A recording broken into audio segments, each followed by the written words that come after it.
Welcome to Everyone's a Critic movie review podcast. I'm your co-host, Bob Zerl. Hey, I met you. You are not cool. With me, as always, is professional film critic Sean Patrick. I am the smart. I am the smart. S-M-R-T. I mean S-M-A-R-R-T. And Josh Adams. You goddamn communist heathen, you had best sound off that you love the Virgin Mary, or I'm gonna stomp your guts out. Now, you do love the Virgin Mary, don't you? Visit us at ihatecritics.net, everyone'sacriticpodcast.com. We're on Facebook.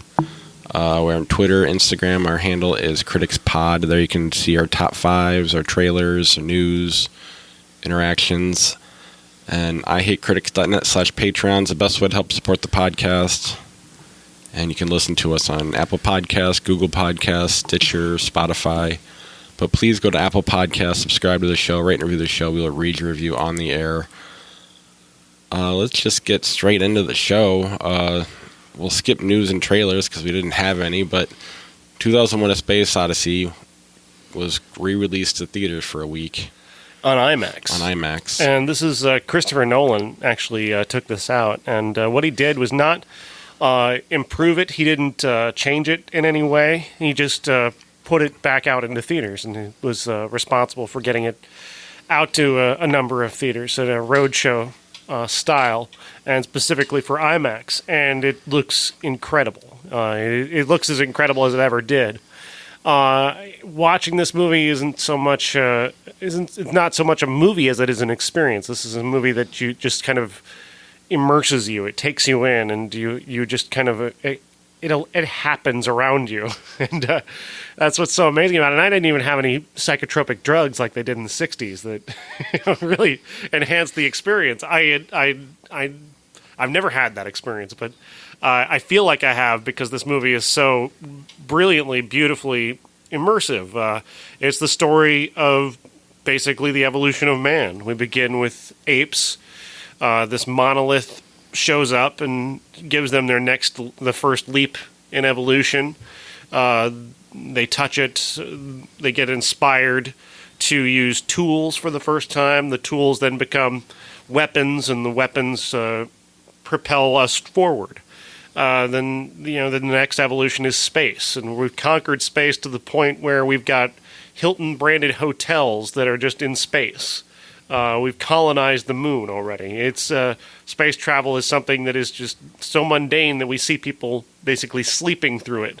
Their trip from Earth to the space station to the moon is just it's nap time because we're not in awe of this anymore. This is something that's already happened, and that is so fascinating and such a unique approach to space travel. And then finally, the last evolution is the monolith telling us to go to essentially another planet far off. And that leads us to the introduction of the actual story, which is HAL, the computer, which may or may not be the next evolution of man, or there might be another option for the next evolution of man. And the battle between man and machine is essentially the plot of the movie. And we don't even meet Hal until an hour into the movie, which is kind of fascinating. The whole thing is really fascinating, and Kubrick is a master, of course, and I just adore this movie. It's so gorgeous, so beautifully shot, and so incredibly well crafted. Yeah, it was such an exciting experience to be able to see this on the big screen for the first time, but not just a theater screen. IMAX has made it so much more impressive than I ever thought it could be. The sound alone is something that really gets me going. Now, the first 5 minutes of the film or whatnot, you've got a lot of music, a lot of deep bass going on or whatnot, and it just kind of sets you up to experience something.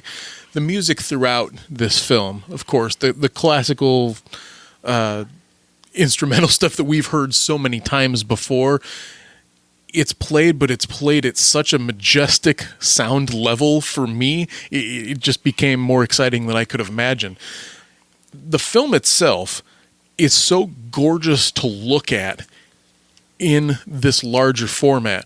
All of the space scenes, of course, are great, but I'm referring more to like the interiors of the ships. All of the lighting and the character the flight attendant that has to go upside down before she goes into another room or whatnot, that for some reason is just so much more majestic when you're looking up at something. I kept like following her a little bit because I became almost disoriented from looking at some of this stuff, which is great. I mean, I wanted to have that experience. Towards the end of the film, when we get the 15 minutes of trippy Star Child stuff or whatnot, my head is tilted back and my eyes are kind of following it because I feel like I am Dave Bowman at that particular time. And wasn't assisted by anything myself. I just happen to think that not only is this a great movie that introduces a lot of ideas to you, but film-wise, it's so revolutionary, in what it did and all of the things that come after it. I kept pointing out to my son who saw this for the first time, look at this. Does that look familiar? Does this look familiar? And he's saying like Star Destroyer, Death Star, and pointing out other space-type things that clearly were derived from 2001: A Space Odyssey. Well, and look at practicality. The iPad is in this movie. Yes, it is. Yes, 1968. It is. Yeah, and the mobile calling or whatnot from the space station towards the beginning of the film, and just inserting a card or whatnot and getting the charge from that doesn't seem too out of ordinary at all. The only thing that's depressing about this whole film is that it's supposedly set in 2001. We blew that on by 17 years ago and aren't even close to this kind of technology. But it's because we gave up on space travel, and I'm sure Kubrick and Clark didn't think that we would ever give up on space travel the way we did. Yeah, and we gave up on these films too. The books, there's two more that I can't wait for somebody to eventually make them into films. When I saw that Christopher Nolan was in charge of this, I said to myself, ooh, he's one of the guys that I would say, like, yes, please do those next two films and make me a very happy guy. But it's a magnificent film. My son has never seen anything like this before, too. And at the end, he said, I'm not really sure what I just watched, which is a typical reaction. We kind of warned him that would happen. But he also said that it was interesting and he liked a lot of it. So his interpretation of the kind of things that actually happened, because I asked him, what do you think actually happened? He was like, I'm not really sure. But then once he started to talk about it, he was kind of getting into the idea of what this film is talking about. And it opens up so many possibilities. It's the one film that I can say, science fiction wise, that my goal is to have it present ideas to me and to get me thinking about what's going on with the entire universe. And this film, above all others, does that for me. You walk within this movie. You're fully engulfed by this film. You walk into it, and it's like you're there as part of it. And that's the experience of this movie is just so amazing. Yeah, even on a TV, let alone an IMAX. All right, let's move on to the new movies this week. I did not get to see 2001 in the theater as much as I wanted to. It's been a crazy week, but the most successful new movie this week is Operation Finale. Starring Oscar Isaac, and this is the story of the capture of Adolf Eichmann, who is one of the horrible Nazis. They're all horrible, but this guy's the one who actually designed the Holocaust. He was the man who dreamed up how to do it, and the capture of him after he'd escaped Germany, and it's 1960, and he's lived in Argentina, in Buenos Aires, since his escape in 1945, and built kind of a life for himself there. And the Nazi Party was kind of making a new stronghold in Buenos Aires in 1960, which is pretty scary. They figure out where he is just out of kind of a random bit of luck. A former concentration camp survivor. It happens to be in Germany, or happens to be in Buenos Aires, and his daughter has an encounter with the son of Adolf Eichmann. and that leads to Mossad launching an operation to capture him, and it's brilliantly told. The way they set this up and the way it was executed is brilliant, and I think if you go in even knowing what happened, you're still going to find a way to really be brought into this story and invested in it. I knew what was going on, and I was still kind of gripping my seat during a few of these really clever scenes. It reminded me there's a lot of kind of Argo in the way that they have to manipulate their way out of it after these various different things take place. And it's really smart. And Oscar Isaac is the perfect star for this. Ben Kingsley plays Adolf Eichmann, and it's kind of typically Ben Kingsley. He tends to be a little bit over the top. And he kind of is at times, and he does kind of take you out of the movie a couple times. But Oscar Isaac is so good, it doesn't matter. And Oscar Isaac is just such a consistently smart and really great actor. And he's made some interesting choices. He's made a couple movies now that are really good that nobody's bothered to see because right. He's not a movie star. He's an actor. But this one did okay. It was like number 3 this week, I think. Did you get a chance to see it, Josh? I did not. This is the one I wanted to see the most, and I will find a way to see it at some point this year. The other one is Searching. Searching, yes. This is a really, really good movie. Searching is John Cho plays the father of a young girl who goes missing, and we don't know whether or not she's gone missing because she's chosen to go missing or because she's been taken by someone. And the whole movie basically comes about from a computer screen, essentially. We view all of the action via computers, via cell phones, via FaceTime video. And the way it plays out is so clever, and it's got a lot more twists and turns than you're expecting. The daughter's got a lot of secrets from her father that come to play out via social media messages and from YouTube, or not YouTube, but like a YouTube style video chat that plays a big role in him discovering who his daughter is. But there's so much more to it. Deborah Messing plays the detective who's assigned to looking into the case, and he's got a brother who's got a part in this, and you think you're going to be able to predict what's going to happen, and then you can't because it's got such a clever idea going on, and I think part of that is that we're so manipulated by the fact that we're stuck inside the computer screen and we're looking out essentially at him. We're locked into that spot. It's such a filmically clever idea that we can't guess what's going to happen next because we can't, look around the room. We can't. Right. We're basically trapped by that, and it plays a role in how we watch the movie.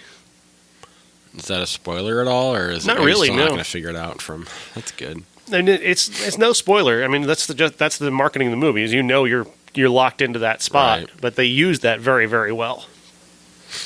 Yeah, and that's another one that I really want to see. It's been a rough week for me to get to the theater. Very busy. John Cho has become so good. He's really getting better every time out, and you've got to see Columbus if you have. That's his like best performance. This one's right up there with that. Speaking of great movies out this week, Kin. Kin, I was sitting here watching Kin, and it's so much like Axel, the robot dog movie, that I kept waiting for Axel to show up. Like, I really wanted to see the robot dog at some point. Because this is another movie where they've essentially taken two different movies and tried to sew them together to make one movie. And the only people who understand why they did it is the screenwriters. The idea is we've got this family drama going on about a kid who's coming home from jail, and he's got a younger brother, and he's got a father who's a little suspicious of him. The father is Dennis Quaid, and the son is he's not a bad kid. He's just kind of a kid who got himself in over his head and got himself put in jail, and then in jail he had a couple of guys who he paid to protect him. One of them was played by James Franco. And James Franco is doing his own thing. He does not care about this plot at all. He is using this as an opportunity to experiment with the way he talks, with the way he dresses. I think he just wanted to wear acid-wash jeans and look like he cuts his own hair. I think that was what he was really appealing to him about this. That and the scene where he just pisses on the floor of a gas station. I think he really wanted to do that scene. You can sense how excited he is about it. He's in his own little world, playing the villain of the movie. But I mean, you could have a movie. You've got a movie right there because the son, essentially, something happens. Let's send the sons out on a road trip together where they meet up with a stripper played by Zoe Kravitz, and she goes on the run with them, and they end up in Vegas. And there's a movie right there, except that there's also aliens. There's a fucking alien gun in the movie. And fucking aliens, or are they aliens? We don't know. The movie's so confusing at this batshit crazy ending that it comes up with a big star cameo that is so stupid. It is wildly, wildly dumb, but in a very entertaining way. It's unintentional. I mean, nothing about this movie is intended to be as hilarious as it is. They think this is serious. It's not. You can't take it seriously. We were laughing uncontrollably, me and another critic. This movie is terrible, but it's terrible in a kind of that way where somebody's done something that they're proud of, and you look down and it's just a pile of shit. like the cat who retrieves a dead bird and brings it back to you and is all proud of it. That's kind of what this movie is. How big of a star is this cameo? A big one. He's become kind of well known. He's got another movie coming out later this year, and he's one of the producers. Sequel? No, is it a sequel? The movie that's coming out later, yeah. Okay, so you know who it is? It's the basketball player, right? Basketball player. Is it him? Yes. Okay. She just shares the name of. Well, Oh, okay. I just happened to look up the cast list and trying to understand more about the movie. IMDb gives it away, so. Okay. Yeah.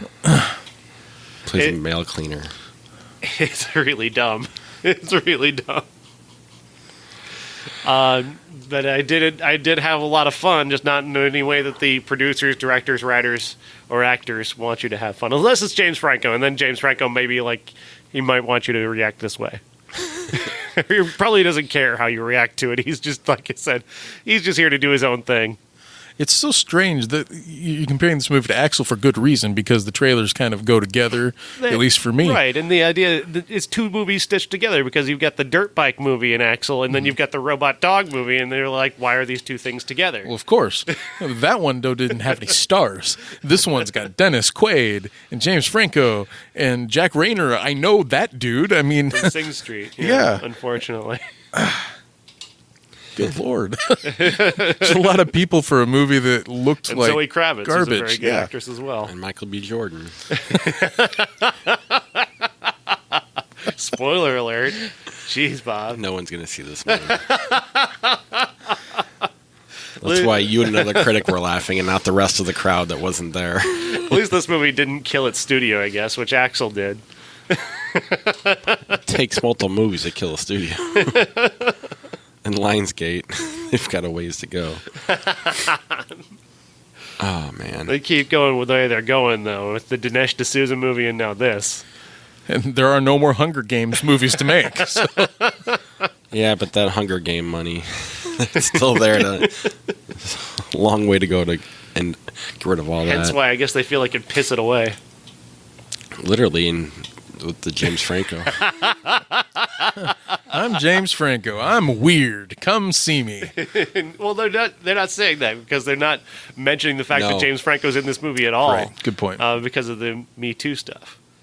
Ladies and gentlemen, this is the main event for the linear, legitimate, and universally recognized Undisputed Classic. All right. Our Undisputed Classic this week is High Fidelity. And there's a good reason for it, because John Cusak's in a movie that turns 30 that we will get to. But it was my choice this week, and so being that it's a top 20 film for me, I couldn't wait to finally bring it to the show. Shall I introduce it, or would you like to take it? I'll take it. He plays a guy named Rob who owns a record store. He's got an ex-girlfriend that he's kind of obsessed with, and he's a guy who never realized his own potential, and it's a romance about a guy who's kind of becoming a better person, and it's also about great music and really, really, really great characters. This movie is incredible. It's just so great, and John Cusack's performance is the real key here. Just everything about Cusack's character is so brilliantly put together. He's a character he's not like some overgrown man boy. He's a guy who recognizes his own mistakes, and he recognizes who he is as a person, and it makes him very easy to get behind. And then you've got this supporting cast that is also really exceptionally put together. Todd Loiseau and Jack Black play his employees, who just sort of started showing up. And I love that line. I love the whole record store milieu. It's really a well-chosen spot, and the discussions of music, the top 5 lists are really, I think that's inspired us to do a top 5 list on this show, honestly. That may have been why we came up with this.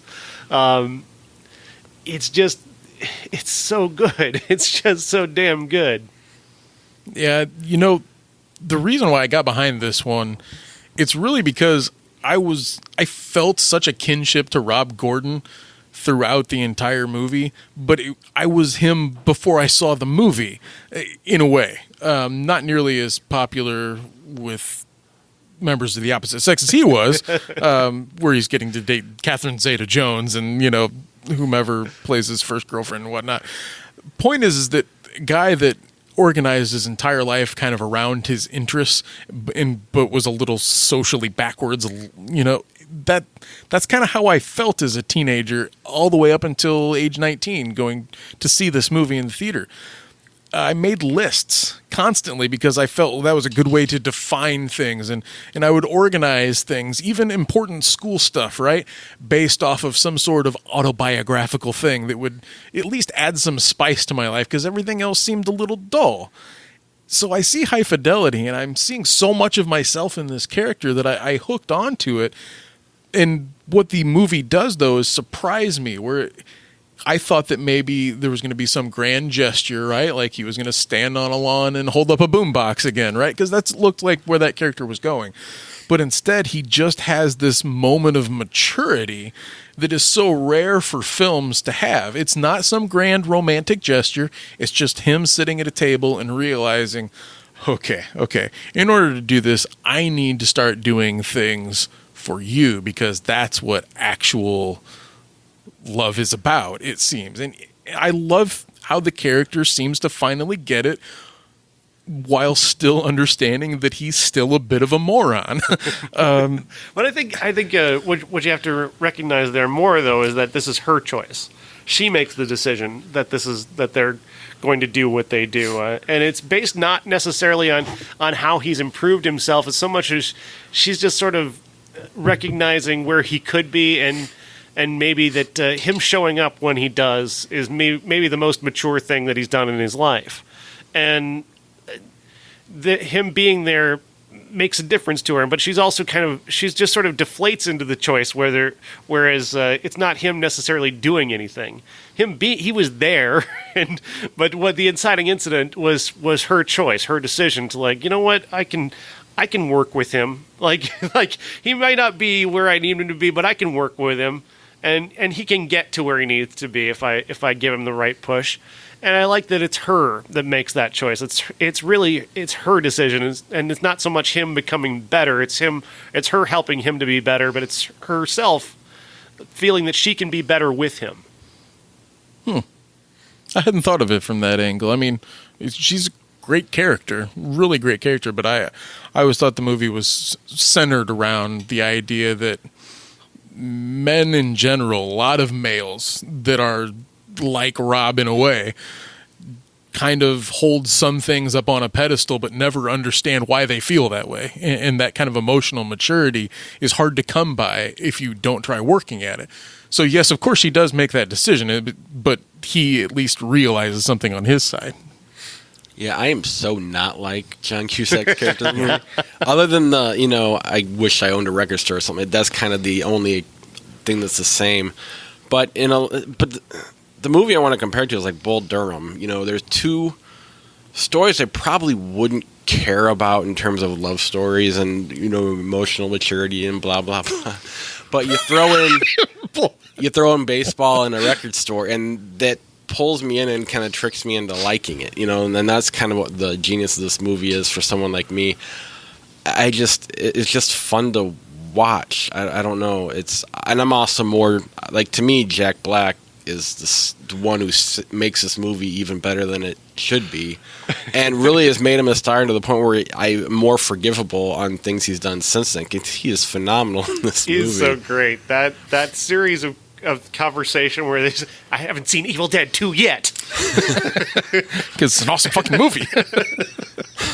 It's a phenomenal scene, and he is amazing in it. And the final scene of the movie where he is awesome. The introduction to him, is excellent.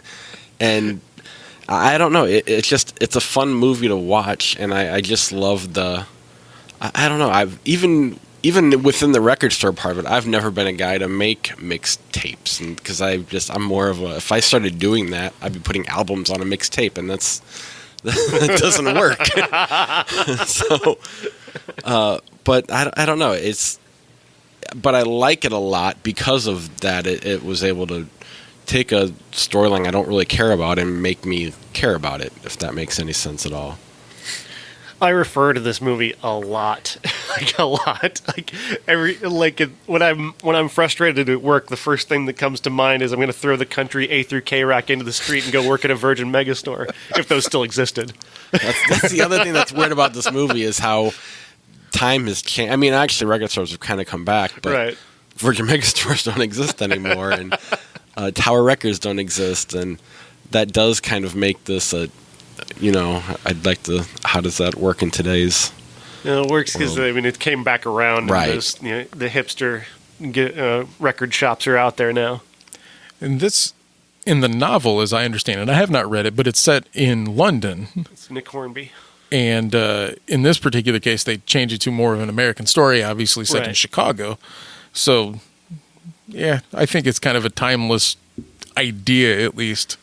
No matter which way you look at it. But the music in this movie actually kind of opened me up a little bit. I didn't know who the Beta Band was, or I listened to everything on this soundtrack, and it did get me into Divergent stuff. Right around the same time that this came out, I saw Vanilla Sky, which had some weird experimental shit in it too that I listened to a lot. So I owe those two movies a lot for, in theory, expanding my horizons. Well, even after all of that, for me, it comes back to a Bob Dylan song, which is so great. That Bob Dylan song, "In the Rain," most of the time. Ah, God, that's fucking beautiful. And the funny thing for me is I hadn't seen it since the theater. It's not a movie I've gone back and watched a lot, so I can't quote it like you guys can. But watching it, I actually watched it this morning, and when he goes and sees what's her name performing the Peter Frampton song. Lisa Bonet. She's the first thing I think is, I fucking hate Peter Frampton. And then is that Peter fucking Frampton?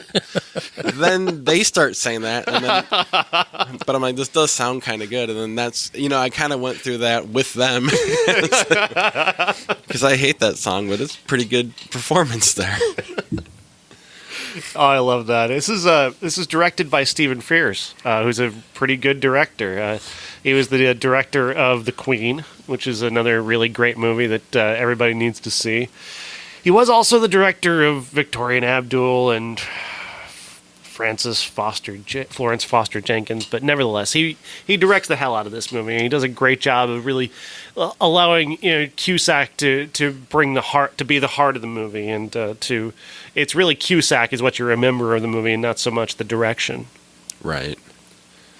And even Joan is great in this one. The limited amount of screen time that she has, and coming into the store, and the conversation at lunch that she has with Laura. Oh. There's another aspect too that doesn't get talked about a lot, and I know there's some people who said that Tim Robbins is a problem with this movie. Oh no! You have to remember, this is an unreliable narrator. Rob is telling this story, and so of course he's going to be an even bigger douche than he actually is. I mean, I bought that character completely because it's coming from Rob's perspective of him. Right. There's a character. The fact that his character's name is what it is, it worked into my life a couple years ago to a certain extent because somebody I used to be with started dating a guy named him, and I heard the name, and instantly what went through my head was, what fucking Ian guy? There's an amazing corollary because all of a sudden the movie's starting to play out as if I was trying to live it, but separating myself from Cusak's character, I could watch this with anybody else in there as long as the supporting characters were as strong as they were. There's just no extra fat on this movie at all, and every character is fleshed out despite the fact that they might have limited screen time. The dad trying to get his daughter an album, the Stevie Wonder album, right? I mean, that's great on its own. Your daughter's not like that. Is she in a coma?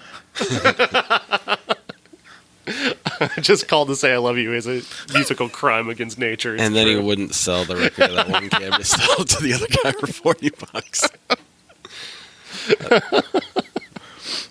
It's those things, those little tiny things that just kind of give this movie a little extra charm that put it above. And that's why I compared it to Bull Durham, because it's the same type of little things that make it stand out above your average, I don't want to call it romantic comedy, but I don't know. It's a great movie. Anything else on High Fidelity? If you have not seen this movie, I don't know how you've gone this long. I don't know whatever happened to Ibn Hili. She's just gone from movies of late. She hasn't acted in some time, it would seem. I think she's doing TV or something. Much like Franca Potente from Run Lola Run in the first Bourne movie. It's somebody that I expected to see a lot more of, and that never came to fruition. Put your top 5. Who's your top 5? I don't know how we're going to do top 5 John Cusack movies, only because there's so many lists. We might just need to run through some of his best movies overall, because I think Josh had some on his personal page. I think Uncle Jeff had some on his personal page. We have a shit ton on our Facebook page. The obvious ones, High Fidelity, Say Anything, Being John Malkovich. We got 1408, Serendipity, Gross Point Blank, Love and Mercy. I should just read Josh. We just go to his IMDb page and read. Well, you got to skip a lot, though. You do. Well, yeah, Jason made the joke that all you have to do is click on John Cusack's most popular films, and then you'll get my list. Which is, I suppose, true. Yeah, let's just read Josh's list, and then we can be done with the top 5. Because it's just not possible to read on the show and have it in under 2 hours. And I don't want my wife to kill me. Number 5 for Josh, Better Off Dead. 4, Being John Malkovich. 3, Say Anything. 2, Serendipity. Number 1, High Fidelity. And then here are the other ones that are honorable mentions. Love and Mercy, One Crazy Summer, 1408, Gross Point Blank, 8 Men Out, Runaway Jury, Hot Tub Time Machine, Identity, The Sure Thing, Broadcast News, City Hall, Midnight and Garden of Good and Evil, and Pushing Tin. And I think the only one anybody else had that you don't is like The Grifters. Yeah, and I believe that's a Stephen Frears movie as well. I think so. That Uncle Jeff made a point to point out on his page this week regarding Angelica Houston's performance. And it's a fine film, but it's not something I ever wanted to see again. I think, I don't know, you mentioned Being John Malkovich? Yes. Okay, yeah. And he does play himself in The Player, and he's uncredited in Adaptation, but that doesn't necessarily count. Shout out for Con Air. No. Number 18 in 1988. Squeezed and pulled and hurt my neck in 1988. Squeezed and pulled and hurt your neck in 1988. 1988. I don't have the list in front of me, so if you're able to pull it up eventually, great. I got it right here. Obviously, we got to start with 8 Men Out, right? Yes. 8 Men Out. I wanted to give that as a preface.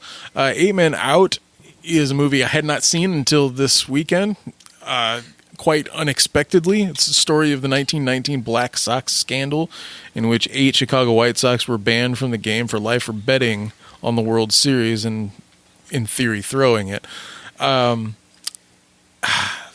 this has got a lot of good things going for it. Okay, the baseball in it isn't too bad when you consider that it's 1919 and you're not as concerned about how athletic everyone looks and David Strathern is a pitcher or whatnot. I'm not too concerned about all of that. Cusak looks a little awkward swinging the bat, but D.B. Sweeney as Joe Jackson looks actually kind of fine. Yeah. So there's parts of it that work for the baseball. There's parts of it that don't. I like the story here because you really start to feel for some of these players. Like Charlie Comiskey was an asshole, and the White Sox franchise has been garbage forever. But anyways, Josh is a Cub fan. Right, but the White Sox franchise has been well known for a long time to be a franchise that didn't always treat their players well, and most of that was the Comiskey family. And so you kind of understand why they would consider doing something like this. And the movie creates that conflict. And that's all that I'm going to ask for the movie to do. It's not just going to take one particular side. And I think John Sayles does a good job of framing this entire story, and the performances are fine. If there's a complaint that I have is that the film looks slightly cheap at times. There's a particular stock to the film that makes me equate it more on the level of a TV film than a cinematic experience. And I've seen other John Sayles work, and I felt the same way. And so I wonder if there's just something that he does with his camera that's different.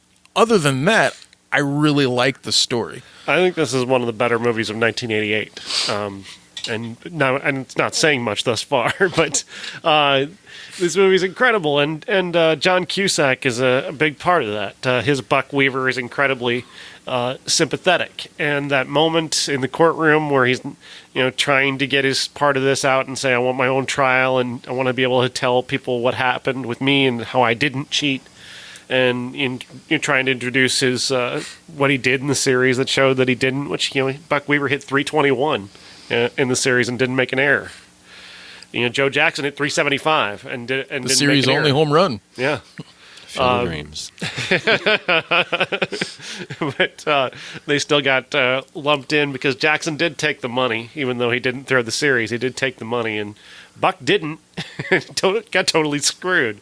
And it's really unfortunate. But I thought the movie played that extraordinarily well. And the part that really stood out to me is actually John Sayles and Studs Terkel as the reporters. I thought they were amazing. Studs Terkel brings such an authenticity to his performance, and the two of them together being the guys who are working to uncover this. The moment when Sayles serenades the White Sox on the train, I thought that is such an amazing moment. And it's totally throwing everything right in their face, and it's just beautiful. And Ring Lardner was a real journalist. He was a real guy. He went on to be one of the great All-American writers after that. Yeah, I do think the reason it's so good is mainly the story and the acting and not so much the direction, I guess. I see Josh. I kind of felt almost like a stage play to me, the way the performances were. And the baseball, it just kind of seemed a little, just enough over the top, but it worked. It was consistent, so it didn't bother me at all. It just kind of seemed like its own little... Was there ever a play on this? I'm not sure if there was. I don't know how you would do baseball on stage, but I don't know. It's a watchable movie, and it is weird that two of the best movies in '88 are baseball movies. Anything else on 8 Men Out?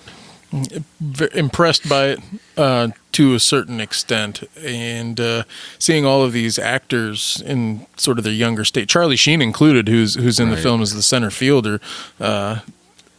It's kind of cool to see all of these dudes doing a baseball movie, basically, before, Major League comes out as well. It's weird to see him, though, playing such a small role, given that we know where he is at that point of his career. He's already been in Platoon and Wall Street by this time, and now here he is taking this, very small supporting role.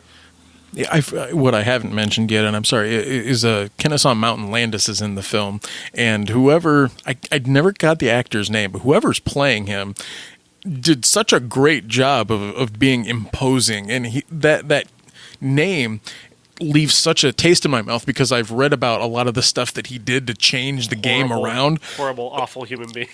It seemed very clear what I read, and he had such an imposing nature. This actor, they did a good job of casting for that. He also looks like a real dead ringer for Andrew Jackson if they ever wanted to do that film.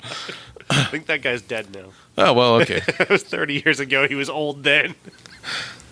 But yeah, a great movie. Go, or at least good, depending on who you are on the show. But go check that out. Let's see, Miles from Home. Anybody watch that one? I did not. The Deceivers. No, I didn't watch this either, but it looked kind of interesting. The plot summary for that one. Freeway? No, this is one that is not available to watch, and it's not the Kiefer Sutherland, Reese Witherspoon film from the mid-'90s. Is this the Swiss movie that inspired that? I believe so. Okay. It stars James Russo and a bunch of other names that I'm not sure of, but a serial killer that travels the freeways. Well, it seems pretty similar to that one. Rocket Gibraltar? I haven't seen this one, but it stars Burt Lancaster and Susie Amos. And that's all. Josh has been talking about this one for a while, at least to us outside the show. Tucker, the Man in His Dream. Yeah, and this actually turned 30 a couple of weeks ago, but it just started streaming this week and was available on Blu-ray this week in particular. And it's directed by Francis Ford Coppola, stars Jeff Bridges as Preston Tucker, and this is a true story. There's a man that actually created automobiles to try and rival the big three in Detroit at that time, and he comes across many, many, many obstacles on his way to actually creating vehicles here. Not only engineering obstacles, but materials obstacles, bureaucratic, et cetera, to a point where he gets called for securities fraud and must go on trial for it towards the end of the film. Because it's a Coppola film, what you're going to get is something that looks authentic to the time period. Now, I did not grow up in the 50s, but this looks really great. Similar to how I felt about Godfather Part 2. I talked about it at the time, how the cinematography really made it seem like you were in that time. Everything around it, I felt in awe of how they got that to look the way that it did without using matte paintings or something like that. That made it seem cheap. So the set design and the cinematography of this is really, really great. It puts me in that particular period of time where innovation is still something you can think of. Okay, and as Preston Tucker, I think Jeff Bridges does a great job. He's got all of this energy and all of these thoughts, and he never goes overboard. It's never like a Steve Jobs situation where he's tearing everyone down. Okay, he's rough on them, but he's not tearing everyone down. And you can see that he's clearly got great ideas in his head, even if he's not a great engineer or a great businessman. He's got so much energy that you can understand why people were drawn to him. I like the movie a lot, but I don't think it's great, per se. It's not something that I think people will remember a lot of. It's basically a standard story that I think is more of a passion project for Coppola. He's a guy that's into cars. He's a guy that's into that period in American history. And you can understand why he wanted to make it. But I think it ends up as a good film and not a great film. And the last of the good films from Coppola, it would seem, he's pretty much downhill from here. It's been a long time since he's done anything this good. And this is a good movie. It's not a great movie. I got a lot of issues with the way the movie is shot. The choice to use the God's eye perspective and then the choice to use the floor perspective, the floor up perspective is weird. It comes into the movie at strange times without really explaining why it's there. I know it's probably just that we're trying to make a scene that doesn't seem particularly eventful a little bit more eventful. So I get it from that standpoint, but it still seems very unnecessary and kind of showy. And so that definitely holds it back for me. Bridges is pretty good in this. This is not far from the best I think we've seen of Jeff Bridges, but he is energetic. And I like it. I like this movie. I just don't think it's not good enough. Yeah, and that's our 88 movies. We're moving right along this show. It was also executive produced by George Lucas. It's a Lucasfilm film. It was kind of strange to see that logo come on before the film started. And and not have it suck like a lot of Lucas movies do. But the Tucker, did you know that the Tucker was the first car to have seatbelts? No. He invented, and fuel injection as well. It is somebody that knows the very bare minimum about cars, but I work at a place where there's a lot of machinery going on, so I hear things. Some of the terms that were flying out in this movie, I'm just like, oh, I know what that word is. Oh, okay, you wanted torque converters on all wheels. Like, yes, okay, that makes sense. That would make for a more innovative vehicle. Ah, that's very cool. And fuel injection, I know what they need to do that. It's kind of cool. I had no idea that, but I recognize the terms for commercials. Right. Fuel injection's everywhere now. Right. Well, like I said, we're moving right along. I guess that is our show. Next week, we've got God Bless the Broken Road. I don't know what that is. It's a Pure Is that Flix a movie. Rascal Flatts documentary? It's a Pure Flix movie. Oh. Same thing. The Nun, another Pure Flix movie. From the Conjuring universe. And then Peppermint. Oh, yeah. Jennifer Garner as Liam Neeson. Much more believable. It wasn't a joke. That makes our classic Sound of Music. And our top 5 movie, or top 5 is movie nuns. That's right. Yeah. So unless you want to change that, that's what you came up with. Nope, we're doing it. All right. I don't know if I know a movie nun. Whoopi Goldberg. I have not seen Sister Act. I don't have to see it. Just do a Google search, you'll be fine. The Flying Nun, isn't that Sally Field? Something like that? Have you seen that? No, but Carrie Fisher played a nun once. whatever that movie that is, there you go. You hate that movie. What is it? Jane and Silent Bob Strike Back. I'd just forgotten about it, so. That movie's awesome. Oh, sorry. But I do want to take this time to thank our Patreon supporters. If you want to be a Patreon supporter, ihatecritics.net/Patreon. And here they are. Up here are key grip levels.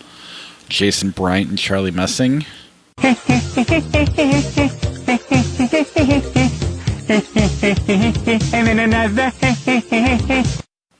Our character actors, Cousin Jeff, Christina Cato, and Josh Paul.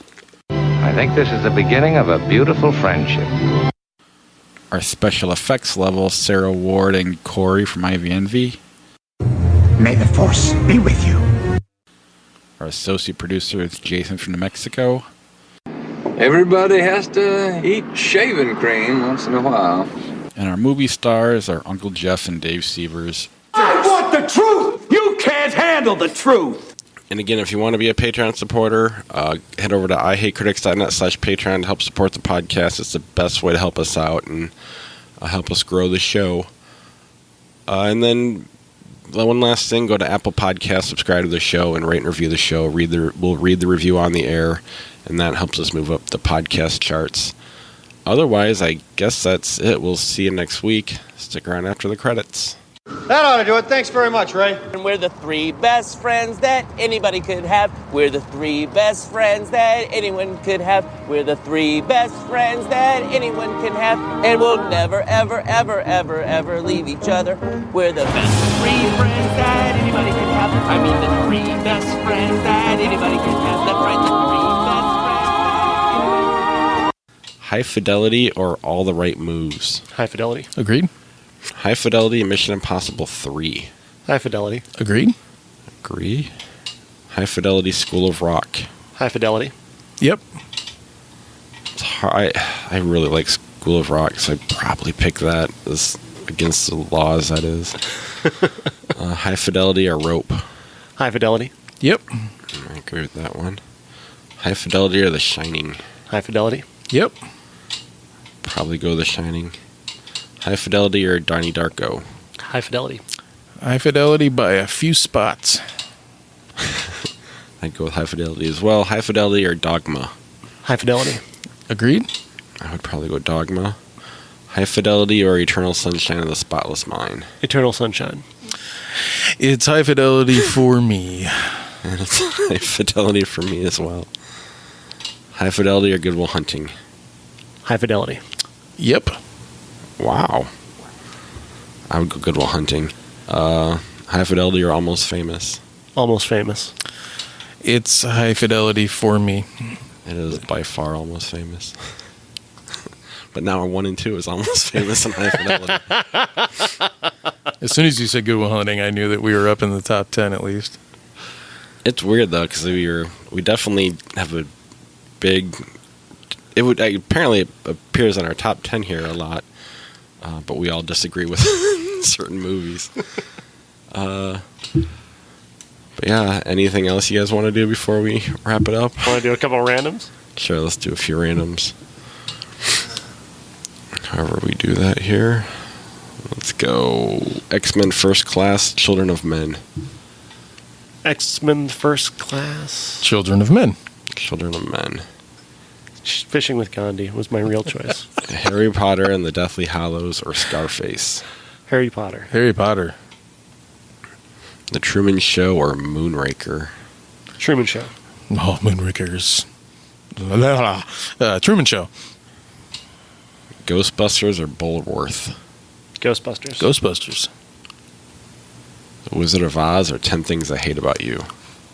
Wizard of Oz. Wizard of Oz. I agree. Unforgiven or Top Gun? Unforgiven. Unforgiven. Yep. Stranger Than Fiction or Freddy vs. Jason? Stranger Than Fiction. Yes, I agree. But I would watch Freddy vs. Jason before I'd watch it. But you're right. The Emperor's New Groove or Ferris Bueller's Day Off? Ferris Bueller. Ferris. Babe or Snow White and the Seven Dwarfs, 1937? Snow White. Babe. I'll go Babe. Pirates of the Caribbean, Dead Man's Chest or Wayne's World 2? I can't remember which Pirates of the Caribbean that is. Dead Man's Chest is the second one. Wayne's World 2, I guess. Yeah. The lesser of the two, though, by a great deal. Train Spotting or Saving Silverman? Train Spotting. Saving Silverman really sucks. Fishing with Gandhi. I kind of like Saving Silverman, and it's High Fidelity's fault. Because Jack Black's in it playing. Oh. Huh, that's right. Neil Diamond's the only good thing in that movie. Jack Black is fine in that movie. Oh, I was confusing Saving Silverman with Serving Sarah. Matthew Perry and Elizabeth Hurley movie. You can see where I would be confused by that one. Okay, I get it now. But I have a soft spot for Saving Silverman. Life of Brian or The Others? The Others. Life of Brian. It's The Others, but I do like Life of Brian. Bad News Bears or The Sting? 2005 Bad News Bears, Richard Linklater. I'll go The Sting. The Sting. Even though I don't love that movie. Freaky Friday with Lindsay Lohan or The Matrix? The Matrix. Matrix. Freaky Friday. The Fugitive or The Wrestler? The Wrestler. Fugitive. It would have been The Wrestler for me as well. Jackass 3D or Insomnia? Which Insomnia? The Al Pacino, Robin Williams one. All right. What was the other choice? Jackass 3D. I have not seen a Jackass movie, but there's no way it would be better than Insomnia. About Schmidt, The Sound of Music. About Schmidt. About Schmidt. Sound of Music's going to be hard.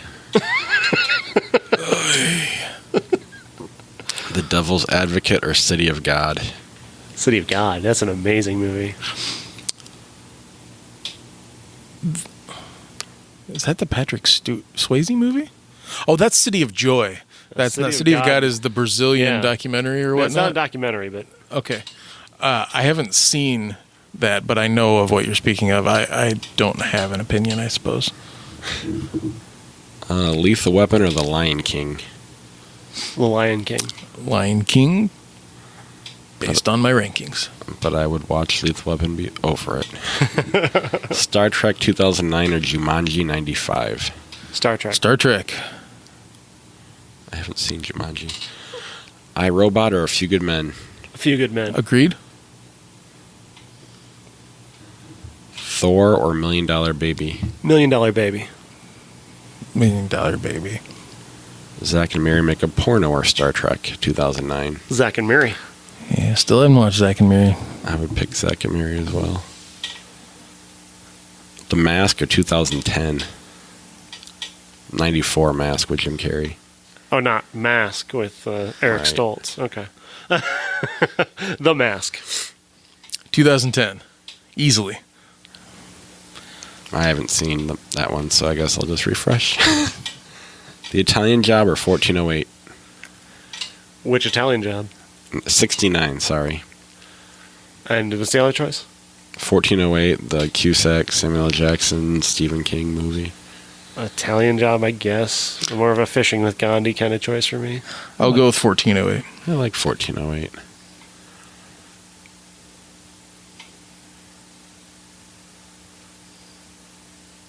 E.T. or AI?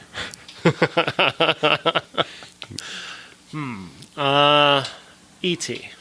E.T.? Yeah. 12 Angry Men, 1957, or Live Free or Die Hard, 2007. Oh, it's 12 Angry Men. Yeah. Agreed. Triple X or Miss Congeniality? Miss Congeniality. Agreed. Man, these are just boring. I just want a good one to go out on. What Women Want or Training Day? Training Day. Training Day. Skip. Skip. Man on the Moon or Rear Window? 54. Ooh. That is tough because I really love Jim Carrey in that movie. He's really fantastic in Rear Window. Just wanted to see if you were awake. I'll go with Rear Window. I'll go with Man on the Moon by a very slim margin.